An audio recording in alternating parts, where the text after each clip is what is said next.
matin, on va parler d'Élie. Vous connaissez Élie, personnage charismatique, prophète de l'Éternel. J'avais prévu de vous montrer une petite vidéo, mais pour gagner du temps, je vais juste vous résumer l'histoire. Élie, vous connaissez, c'est ce prophète de Dieu utilisé puissamment par Dieu, qui à un moment donné va avoir à cœur, ou en tout cas le Seigneur va lui demander de mettre un peu d'ordre dans ce qui se passe en Israël.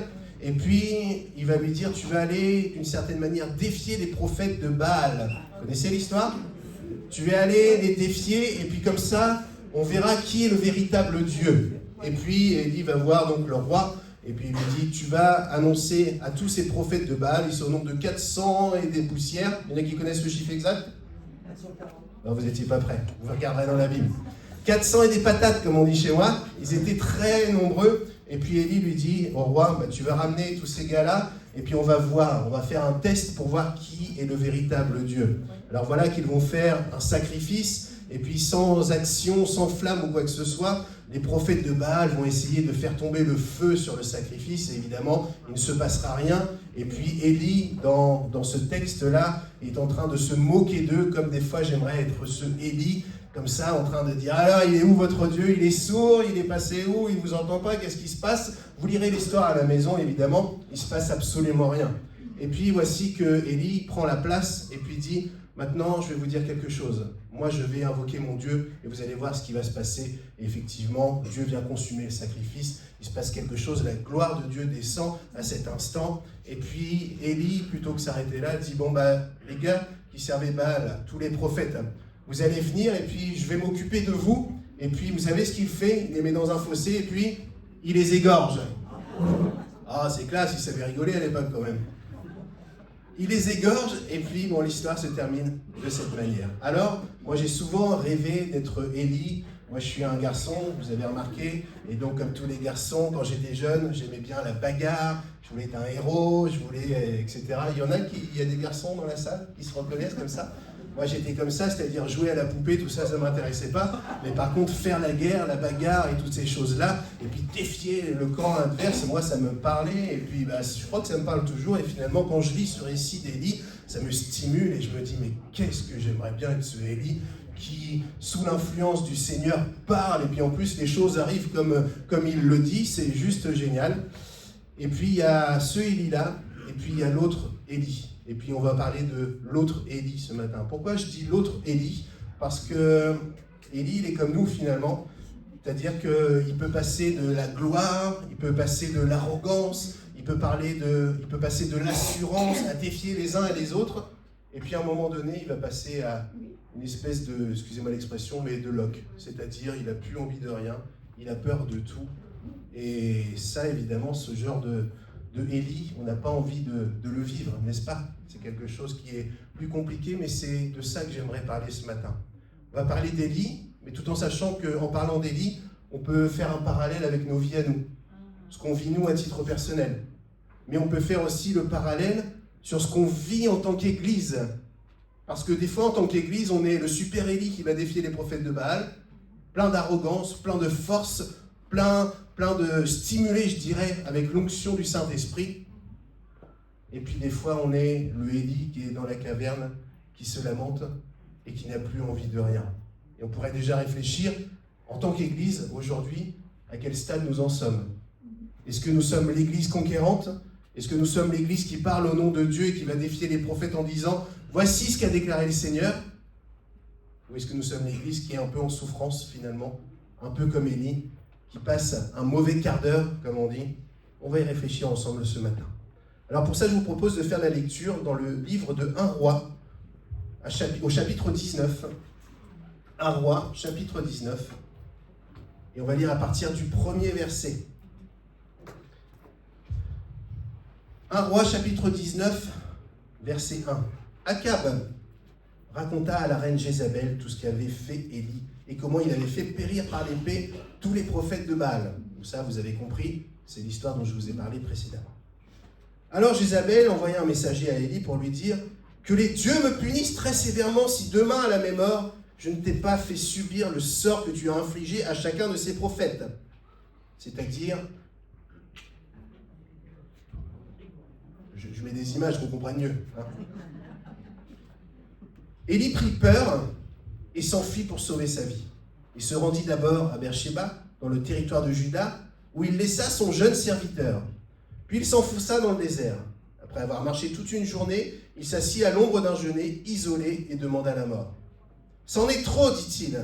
Maintenant, Éternel, prends-moi la vie, car je ne vaux pas mieux que mes ancêtres. » Il se coucha et s'endormit sous le genêt. Soudain, un ange le toucha et lui dit « Lève-toi et mange. » Il regarda et aperçut près de sa tête un de ces gâteaux que l'on cuit sur des pierres chauffées et une cruche pleine d'eau. Il mangea et but, puis se recoucha. L'ange de l'Éternel revint une seconde fois, le toucha et dit « Lève-toi, mange, car autrement le chemin serait trop long pour toi. » Il se leva, mangea et but, puis fortifié par cette nourriture, il marcha 40 jours et 40 nuits jusqu'à la montagne de Dieu, à Horeb. Là-bas, il entra dans la grotte et y passa la nuit. Et soudain, l'Éternel lui adressa la parole en ces termes. « Que viens-tu faire ici, Élie ?» Il répondit, « J'ai ardemment défendu la cause de l'Éternel, le Dieu des armées célestes, car les Israélites ont abandonné ton alliance et ils ont renversé tes autels. Ils ont massacré tes prophètes, je suis le seul qui reste, et les voilà qui cherchent à me prendre la vie. » L'Éternel lui dit, « Sors et tiens-toi sur la montagne devant l'Éternel. » Et voici que l'Éternel passa. Devant lui soufflait un vent si violent qu'il fendait les montagnes et fragassait les rochers. Mais l'Éternel n'était pas dans l'ouragan. Après l'ouragan, il y eut un tremblement de terre. Mais l'Éternel n'était pas dans ce tremblement de terre. Après cela, il y eut un feu. L'Éternel n'était pas dans ce feu. Enfin, après le feu, ce fut un bruissement doux et léger. Dès qu'Élie l'entendit, il se couvrit le visage d'un pan de son manteau et sortit se placer à l'entrée de la grotte. Et voici que quelqu'un s'adressa à lui. « Que fais-tu ici, Élie ?» Il répondit, « J'ai ardemment défendu la cause de l'Éternel, le Dieu des armées célestes, car les Israélites ont abandonné ton alliance. Ils ont renversé tes autels, ils ont massacré tes prophètes. Je suis le seul qui reste, et les voilà qui cherchent à me prendre la vie. » L'Éternel lui dit, « Va, retourne sur tes pas à travers le désert, jusqu'à Damas. Quand tu seras arrivé, tu joindras Hazaël comme roi de Syrie. » Amen. Voilà le texte qui est intéressant surtout si on considère ce qui s'est passé avant. Je l'ai explicité un peu tout à l'heure. Et la question qu'on pourrait se poser, c'est pourquoi est-ce que ce Élie, prophète de l'Éternel, guerrier, quelqu'un qui a du courage, moi je l'imagine un petit peu comme ça, comment est-ce que ce Élie se retrouve dans cette position ? Qu'est-ce qui est différent entre les menaces de la reine et les menaces des 400 prophètes de Baal précédemment ? Qu'est-ce qui fait la différence ? Vous savez que Dieu nous protège ? Amen. Dieu nous protège, il est bon, il est fidèle et c'est un Dieu de grâce. Il nous protège corps, âme et esprit. Il nous protège, je dirais, malgré des fois nos infidélités, mais je crois qu'il nous protège surtout lorsqu'on est en adéquation avec sa parole, avec sa volonté. Je donne un exemple, et je ne veux pas parler de notre cher Bernard qui n'est pas là et qui on pense ce matin, mais il l'a dit la semaine dernière, que lui, fut un temps, il avait tendance à rouler trop vite. Vous vous souvenez de ça ? Je balance parce que moi aussi, ça m'est arrivé souvent, des fois je fais des rechutes, et je sais que Dieu me protège lorsque je conduis, mais qu'il me protège jusqu'à 50 km/h en agglomération, 80 ou 90 sur la nationale, ou 130 sur l'autoroute. Passé 130, les anges ne roulent pas assez vite pour me protéger. Vous comprenez ce que je veux dire ? Et c'est un peu ce que disait aussi Bernard la semaine dernière. Et effectivement, Dieu nous protège si on ne fait pas n'importe quoi, si on est dans ses plans. Alors je me pose la question si finalement Élie, protégé par Dieu, et puis on l'a vu lorsque Dieu le mandate en disant « Voilà ce que tu vas faire », et au final, qu'est-ce que Dieu lui a demandé précisément ? Vous avez déjà lu ça ? Vous avez déjà lu précisément ce que Dieu demande à Élie de faire ? Répondez pas tout de suite, vous lirez à la maison. Vous regarderez attentivement ce que Dieu lui demande de faire. En tout cas, nous, on sait ce qu'Élie a fait. Il va confronter les prophètes, et puis après, il va les mettre à mort. Je vous donne un indice, juste pour vous dire que moi, je n'ai pas lu dans l'histoire avant que Dieu avait demandé ça à Élie. Dieu lui avait donné un certain mandat, mais je me pose la question si finalement Élie n'a pas été au-delà du mandat que Dieu lui avait donné. Dit autrement, nous ne voyons pas dans la parole que le Seigneur demande à Élie d'aller tuer, égorger ses prophètes de Baal. Alors il le fait pour une bonne raison. Et nous, quand on lit ça, on se dit « Oh, génial ce Élie. Il va jusqu'au bout, il extermine les plans de l'ennemi. » Cela dit, je n'ai pas l'impression, je me soumets à votre réflexion quand vous aurez lu à la maison, que le Seigneur lui ait demandé ça.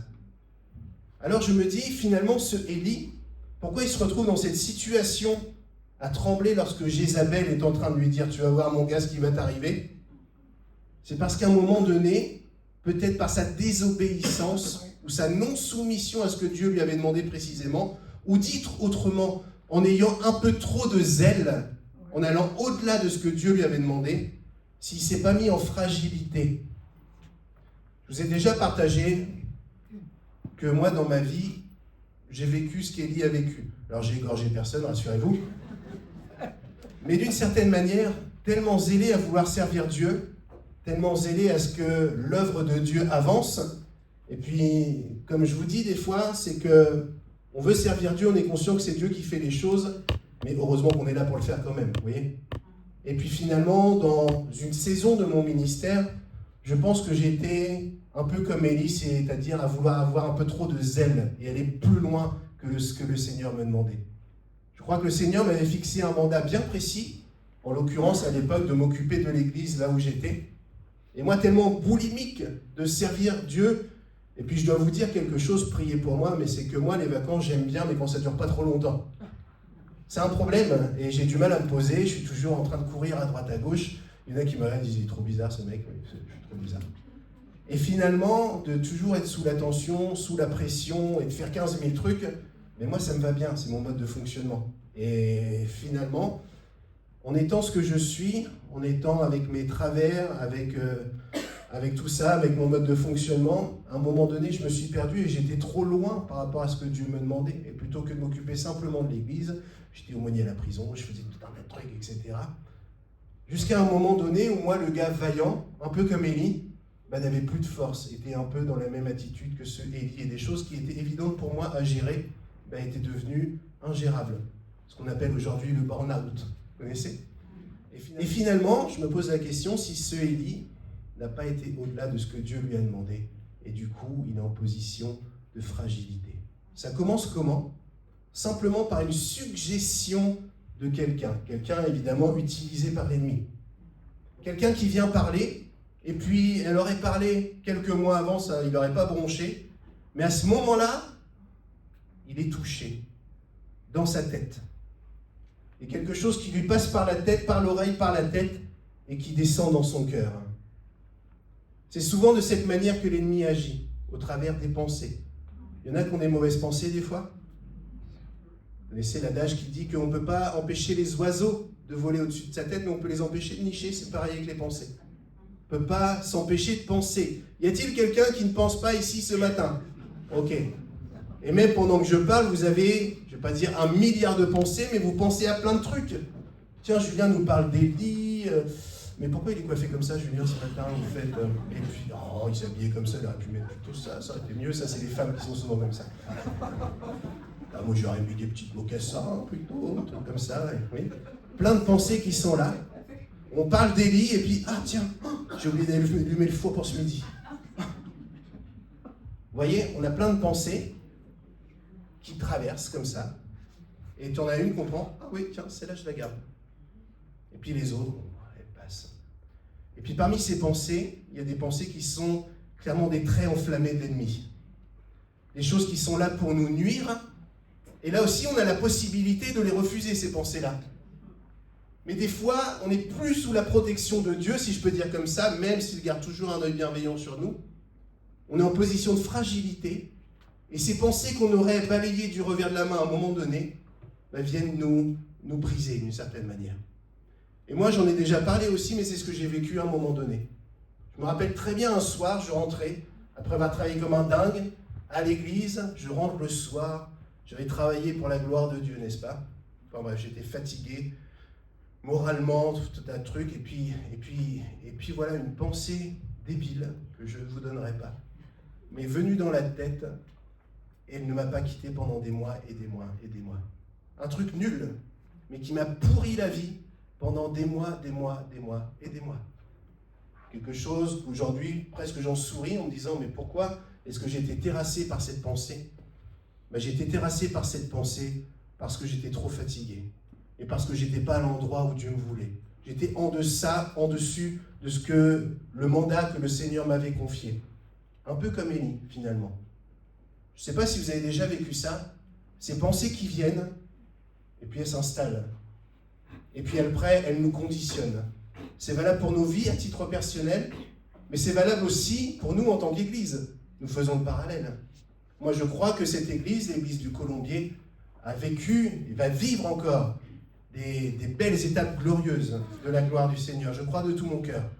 Des exaucements particuliers.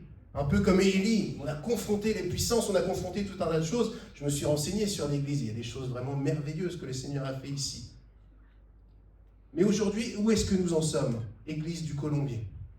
Quelles sont les pensées qu'on a méditées, qui sont venues nous atteindre au moment où on était fragile, parce que peut-être en dehors du mandat de Dieu? Quelles sont ces pensées qui aujourd'hui nous empêchent d'avancer et qui nous laissent ici et là dans une caverne, ici et là à demander la mort, ici et là à dire oh, vous mettez ce que vous voulez derrière le oh. C'est une question à se poser. Comment ce Élie est terrassé simplement par une affirmation, une menace qui l'aurait rabattu d'un revers de main il y a quelque temps et aujourd'hui il tremble. Et cette pensée qu'il va méditer d'une certaine manière va ouvrir tout un processus de destruction ou d'arrêt dans sa vie. Cette pensée qu'il commence à méditer, à croire, va le propulser dans quelque chose que Dieu ne voulait pas non plus, ou en tout cas que Dieu va utiliser pour pouvoir faire autrement avec lui. Il va croire cette pensée, il va commencer à se dire « Oh là là, mais elle a l'air mécontente la reine là, elle a l'air vraiment énervée, et si elle me fait la même chose que ce que j'ai fait aux autres, ouh !» Alors le texte nous dit qu'il a eu peur. Vous avez déjà eu peur? On a tous peur. Le problème, c'est qu'on n'arrive pas à lutter contre nos peurs. Elles sont là, elles sont présentes pour un oui, pour un non. Mais ce qui fait la différence, c'est si on s'y soumet ou si on ne s'y soumet pas. C'est ce qui fait la différence. Quelqu'un de courageux n'est pas quelqu'un qui n'a pas peur. C'est quelqu'un qui ne se soumet pas à sa peur. Élie a eu peur et du coup, il a démissionné. Il s'est soumis à sa peur et la première étape, c'est qu'il a démissionné. Le texte nous dit, que je le retrouve, verset 3. Élie prit peur et s'enfuit pour sauver sa vie. Il se rendit d'abord à Beersheba, dans le territoire de Juda, où il laissa son jeune serviteur. Lorsque nous servons le Seigneur, lorsqu'à un moment donné nous sommes arrêtés dans notre course pour toutes les raisons que j'ai évoquées, un des premiers constats qu'on peut faire souvent, c'est qu'on s'arrête, on démissionne, on arrête de servir.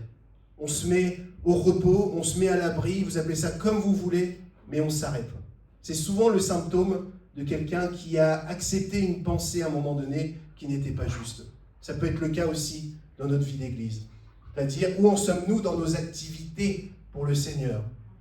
Où en sommes-nous dans ce que nous faisons en tant qu'Église, dans le mandat que Dieu nous a confié? Dieu avait toujours envie qu'Élie puisse le servir. Mais Élie, face à cette peur, à cette pression, il s'arrête. Il dit à son serviteur, bon, tu vas là, et moi, d'une certaine manière, j'arrête. Si dans ta vie personnelle, ou si dans ta vie d'église, déjà, tu fais ce constat en disant, moi, j'ai plus envie de rien, j'ai plus envie de servir, j'ai envie de démissionner et je veux plus rien faire, et puis à partir de maintenant, on le verra plus tard, jusqu'à présent, j'ai fait ça, et puis maintenant, j'arrête. Tu es certainement contaminé par une pensée qu'il te faut combattre. Première étape de cette pensée qu'il accepte, c'est qu'il s'arrête. Et puis le texte nous dit, et j'ai nommé mon message de ce terme-là, il continua à s'enfoncer dans le désert. Et lorsqu'on réfléchit à ça, Bernard nous a parlé la semaine dernière du désert, il nous a donné 2 définitions, vous pouvez réécouter aussi, revoir le message que Bernard nous a apporté la semaine dernière, et il n'en a pas parlé, mais il aurait pu le faire aussi, c'est que le désert est appelé aussi l'endroit de solitude. Et lorsqu'il est question que Élie continue à s'enfoncer dans le désert, nous comprenons ce que ça implique. Et tellement de gens autour de nous, à un moment donné, face à une pensée qui les a terrassés, ils abandonnent et ils continuent de s'enfoncer encore et encore.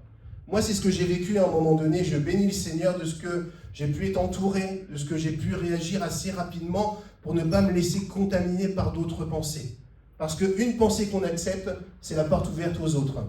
J'ai vu des gens vivre ces choses-là, et notamment un ami qui, lui, allait partout dans le monde pour son travail. Il prenait l'avion régulièrement, et de la même manière, une pensée lui traverse la tête à un moment donné pendant qu'il prend l'avion, alors qu'il avait l'habitude d'affronter des PDG et quelqu'un vraiment avec une carrière qui parle bien, etc. L'assurance nécessaire, tout ce qu'il faut, complètement terrassé. Et commencer à avoir peur du monde, commencer à avoir peur de s'exprimer, et commencer à avoir peur de tout un tas de choses. Et combien il y a des gens, des fois parmi nous, des fois même dans nos églises, qui n'arrivent plus à gérer des choses qui sont un b.a.-ba, et qui ont peur d'avoir peur, et on n'en finit plus. Et une pensée, on entraîne une autre, et ainsi de suite. Alors le texte nous dit que Élie continua de s'enfoncer dans le désert. Et souvent, c'est ce qui se passe dans nos vies. Une pensée nous arrête, et on continue de s'enfoncer encore et encore. Et puis 10 ans après, on arrive, on fait le constat, et on se dit que c'est encore pire qu'avant. C'est ce qui se passe des fois dans nos vies d'église. On accepte une pensée, on renonce, on abandonne, et l'Église continue de s'enfoncer encore et encore. Il abandonne et il continua de s'enfoncer dans le désert. C'est un processus que nous pouvons vivre souvent. Alors dans ces cas-là, qu'est-ce qu'on fait? On dort. Et c'est ce que nous dit le texte. Il démissionne, il s'enfonça dans le désert, et puis il alla se coucher. Vous avez remarqué que quand vous n'êtes pas bien, dormir, des fois, c'est la seule solution qui nous reste. Débrancher. Il y en a qui dorment, et il y en a qui dorment de manière artificielle, qui utilisent des calmants, l'alcool, les antidépresseurs et compagnie, et on endort notre cerveau pour être bien. C'est ce que Élie va vivre. Il dort, et puis Dieu est un Dieu de grâce, et puis il lui envoie des anges, et puis l'ange, vous savez ce qu'il fait? Il lui donne à manger. Pourquoi est-ce que l'ange lui donne à manger?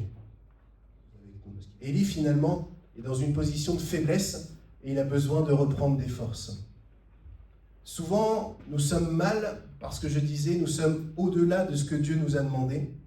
Nous sommes en position de faiblesse et avant d'aller plus loin, il faut que nous puissions reprendre des forces. Clairement, d'un point de vue physique, il arrive des fois que nous sommes négligents avec notre vie, nous mangeons mal, nous buvons trop, nous buvons plus que de raison, etc. On a besoin de se réguler, de bien manger. Et c'est valable aussi à titre spirituel. Des fois, nous disons, « Seigneur, je ne vais pas bien. J'ai accepté cette pensée, puis maintenant je dors. » Et le Seigneur veut nous donner de la nourriture adaptée.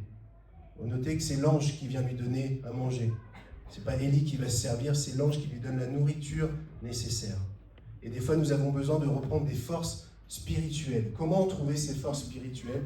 Je crois évidemment que c'est dans la relation fraternelle, c'est aussi à l'église que je reçois la nourriture qui est adéquate. Le texte nous dit qu'à 2 reprises, l'ange va lui donner à manger, et puis à la 2e reprise, il lui dit « Mange, reprends des forces, parce que le voyage va être trop long. » Et puis le texte nous parle de 40 jours. 40 jours, vous connaissez la signification, c'est le temps accompli de Dieu, le temps nécessaire de Dieu. C'était le cas pour Élie. Un temps que nul ne connaît, finalement c'est peut-être 40 jours, c'est peut-être un peu plus. En tout cas, c'est le temps nécessaire. Je ne sais pas où tu en es dans ta vie ce matin, mais peut-être que tu es en train de dormir. La seule chose qui t'intéresse, c'est dormir, renoncer, et que tu puisses des forces ici, là, comme tu peux. Et tu dis, ça fait trop longtemps que ça dure. Peut-être que c'est juste le temps que Dieu a prévu pour toi. Peut-être que la patience doit venir auprès de toi pour accepter ce temps, que tu puisses persévérer encore et encore dans ce que Dieu veut que tu puisses vivre au travers de ce temps de désert. En tout cas, 40 jours étaient nécessaires, et Dieu lui dit, va dans cette caverne, il va falloir que je te parle. Et il lui pose cette question. Premièrement, que viens-tu faire ici, une fois qu'il est dans la caverne? Que viens-tu faire ici, Élie? Qu'est-ce que tu fais ici, Élie?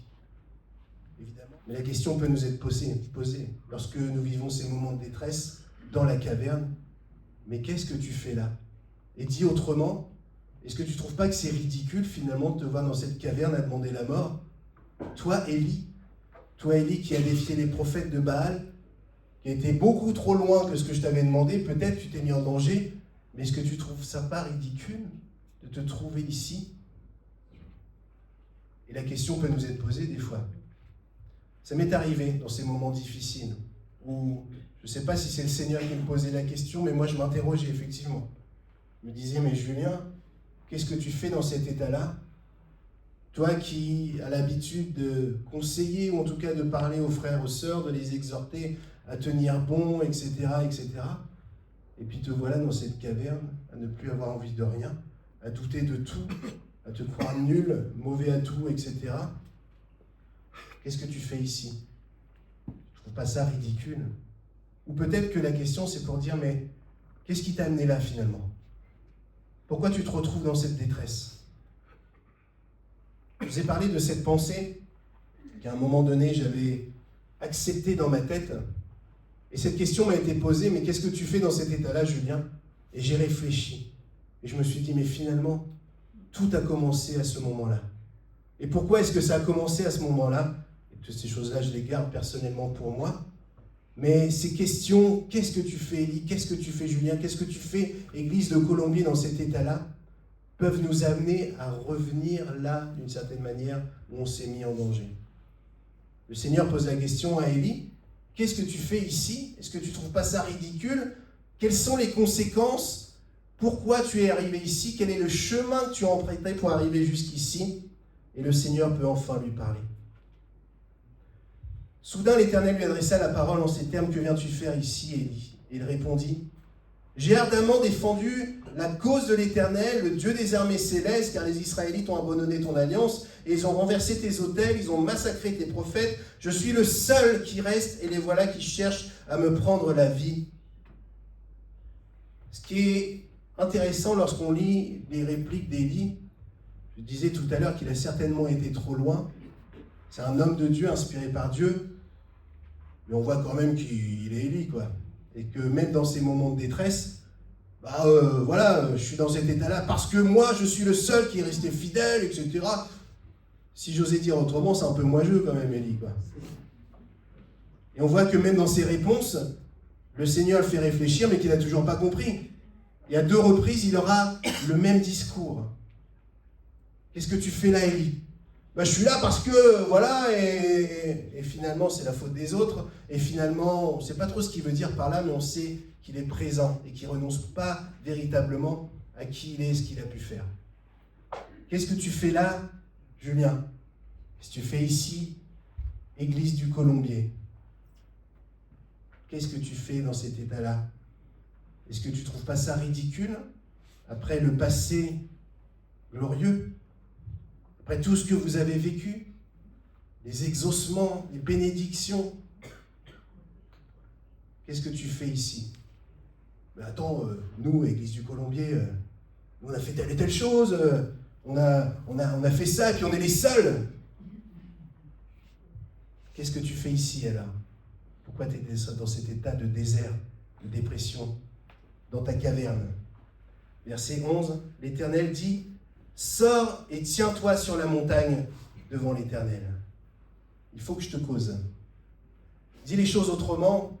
Qu'est-ce que tu fais ici, Élie? J'ai l'impression qu'Élie est encore en train de justifier, de continuer un peu son mandat, un peu déviant en disant « Moi, j'ai fait ça et moi, je suis le seul. » Et Dieu lui dit « Sors d'ici et viens sur la montagne à ma rencontre. Il faut que je te parle. » Nous crions des fois que Dieu puisse intervenir dans nos situations, puisse nous sortir de nos cavernes. La question que je nous pose, c'est est-ce qu'on est prêt à sortir de des fois ce qui nous a menés jusqu'à la caverne? Est-ce que des fois on est prêt à renoncer et à faire les choses autrement? Est-ce qu'on est prêt d'une certaine manière à ravaler un peu notre zèle orgueilleux et puis de dire au Seigneur, ok, je viens à ta rencontre et fais les choses autrement pour moi? C'est quelque chose de difficile de renoncer à des choses qu'on croit faire pour le Seigneur, mais finalement qui ne nous servent que nous. Moi, je l'ai expérimenté encore, où j'avais l'impression de servir le Seigneur, je le faisais de tout mon cœur. Mais finalement, c'est moi que je cherchais à réaliser, parce que ça m'allait bien, c'était dans ce que j'avais imaginé, dans les étapes de mon ministère que j'avais imaginé. Je me voyais bien, et puis d'un point de vue logique, c'était bien que j'aille à la prison, par exemple, parce qu'il y avait des gars que je pouvais comprendre et qui me comprenaient. C'était simple, le rapport avec eux. Et j'aimais bien, et puis en plus, vous savez quoi? Je portais du fruit. Et finalement, le Seigneur ne m'avait pas demandé ça. Et puis il s'est posé la question, qu'est-ce que tu fais, Julien, ici? Je ne comprends pas ce que je fais ici, Seigneur, parce que moi je te sers de tout mon cœur, et je ne comprends pas pourquoi tout s'écroule autour de moi. Je ne comprends pas, et puis je pourrais, je ne vous donne pas tous les aspects de ma vie à cette époque-là, mais je pourrais vous donner toute une liste. Qu'est-ce que tu fais, Julien, ici? Ben voilà, je fais ça et je ne comprends pas. Et le Seigneur m'a dit, sors d'ici, il faut que je te parle. Dit autrement, il faut que je te raconte la vraie vie. Il faut que je te dise ce que tu as besoin d'entendre pour que tu puisses changer d'une certaine manière. Alors il dit ça à Élie, et puis Élie sort, et la suite de l'histoire, vous la connaissez. L'Éternel veut lui parler, et puis il y a du gros bruit, il y a un vent, il y a un feu. Et puis ça, vous le savez, j'ai souvent fait cette image-là, c'est que on veut que Dieu nous parle de cette manière-là, au travers d'un vent, d'un feu, quelque chose qui nous arrête sur notre route, un peu à l'instar de Saül qui devient l'apôtre Paul, où Dieu l'arrête. Mais la plupart du temps, ça ne fonctionne pas comme ça. Nous voulons que Dieu nous parle au travers d'un feu, d'un vent violent, mais le texte dit que Dieu n'était ni dans le vent violent, ni dans le feu, ni dans le tremblement de terre, finalement dans tout ce qui fait du bruit. Nous aimerions des fois que dans nos déserts, dans nos cavernes, Dieu nous parle comme ça. Qu'à un moment donné, il se révèle d'une telle manière que bim, les choses sont totalement différentes. Mais c'est évidemment pas comme ça que ça se passe. Le Dieu que nous servons est le créateur de toutes choses, pourrait ébranler les fondations de cette terre simplement d'une pensée, bien entendu. Mais il est un Dieu qui est un gentleman, d'une certaine manière, qui est un Dieu aussi de douceur, un Dieu d'amour. Et on le voit dans ce texte-là que Dieu est dans le léger bruissement. Dans un espèce de petit murmure, quelque chose de doux. Et c'est là que Dieu peut parler à Élie. Et c'est là où Élie fait le choix, d'une certaine manière, de l'écouter. Et vous savez où je vais en venir? Vous me voyez venir avec mes gros sabots. Des fois, nous voulons entendre Dieu nous parler, mais nous sommes incapables de faire taire les voix en nous, qui justement disent « Je suis le seul qui suis resté fidèle, je ne comprends pas, j'ai fait ça, etc. » Et puis nous attendons, nous allons aux conférences, allons à la conférence de, je sais pas quoi, des guérisons, des apôtres intergalactiques. Seigneur, parle-moi au travers d'eux. Regarde là-bas, quand ils prient, ça crie, ça fait mal aux oreilles, c'est parce que tu es dedans. Et puis la louange, tout le monde bouge, tout le monde... On a nos standards à nous. Et peut-être que des fois Dieu dit, mais Dieu n'était pas ni dans la danse, ni dans l'apôtre intersidéral, ni dans... etc. Et finalement, quand Dieu nous parle, est-ce qu'il ne nous parle pas dans le secret de notre chambre, nous dit la parole de Dieu? Lorsque personne ne nous voit, lorsque les caméras ne sont pas sur nous, lorsqu'on est juste seul avec Dieu, est-ce qu'il ne nous parle pas dans un léger murmure? Lorsque je fais taire les voix en moi, qui me disent « je suis ça », ça peut être « je suis trop bien », mais ça peut être aussi « je suis trop nul ». Et de n'entendre que ces voix-là.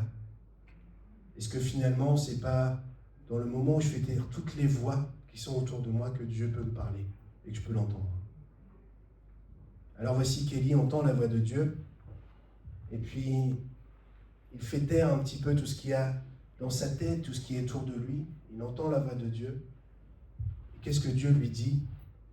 Retourne sur tes pas. Retourne sur tes pas. Retourne d'une certaine manière, je comprends comme ça d'une manière prophétique, à l'endroit où tu as été contaminé.